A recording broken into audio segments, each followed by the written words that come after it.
भाव विभोर करने वाला यह क्षण आज अयोध्या में देखा जा सकता है। 22 जनवरी को भी और 23 जनवरी को भी हम लोगों ने देखा था, पूरे देश भर से आए हुए श्रद्धालु जो जहां से भी आया,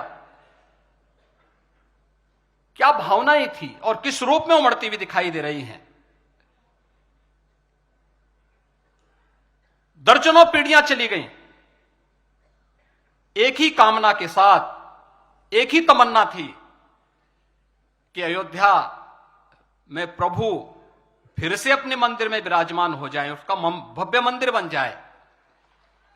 किंतु प्रतीक्षा और संघर्ष निरंतर जारी रहा। श्री राम जन्मभूमि संभवतः विश्व में ऐसा एक अनोखा प्रकरण रहा है जहां बहुसंख्यक समाज को अपने ही आराध्य के लिए उनकी जन्मस्थली पर मंदिर निर्माण के लिए सदियों तक प्रतीक्षा करनी पड़ी, संघर्ष करना पड़ा, हर स्तर पर इस लड़ाई को लड़ने के लिए तैयार होना पड़ा। संतों के स्तर पर बैरागियों ने, पुजारियों ने, नागाओं ने, निहंगों ने, बुद्धिजीवियों ने, राजनेताओं ने, वनवासियों ने और समाज के हर तबके ने जाति पाति, विचार दर्शन, पूजा पद्धति से ऊपर उठ करके राम काज के लिए अपने आप को उत्सर्ग किया और अंततः वह शुभ अवसर आ ही गया जब कोटि कोटि सनातनी आस्थावानों के त्याग और तप को पूर्णता प्राप्त हुई। आज हर श्रद्धालु की आत्मा प्रफुल्लित है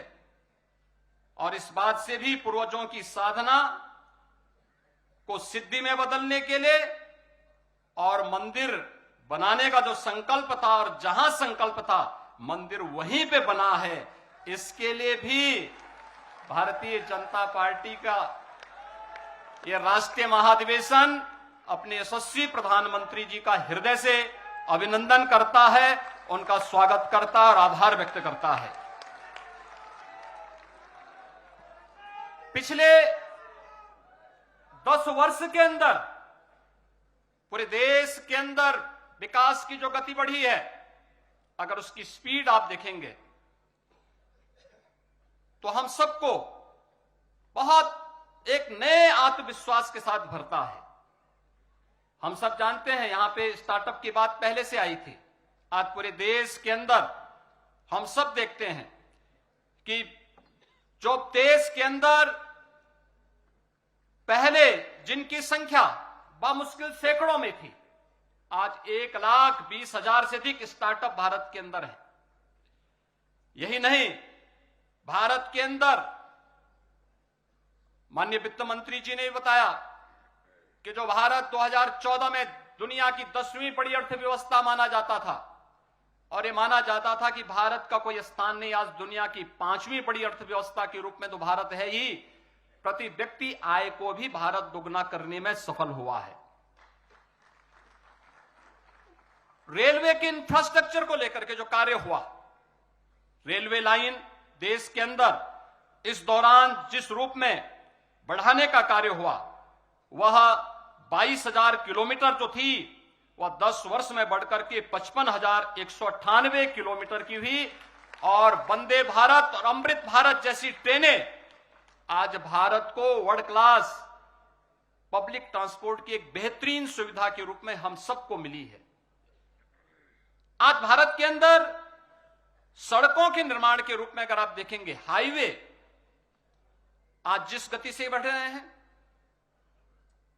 जो पहले 60 से 65 किलोमीटर प्रतिदिन की भी जिनकी रफ्तार नहीं थी,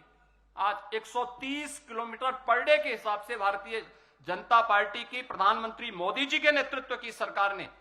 पिछले 10 वर्ष में इस स्पीड को आगे बढ़ाने का कार्य किया। और देश के अंदर न केवल इंफ्रास्ट्रक्चर के लिए 7 एम्स से बढ़कर के 22 एम्स होना, IIM 13 से बढ़कर के 20 होना, IITs की संख्या 16 से बढ़कर के 23 होना, और मेडिकल कॉलेजेस की संख्या 387 से बढ़कर के 660 होना, यह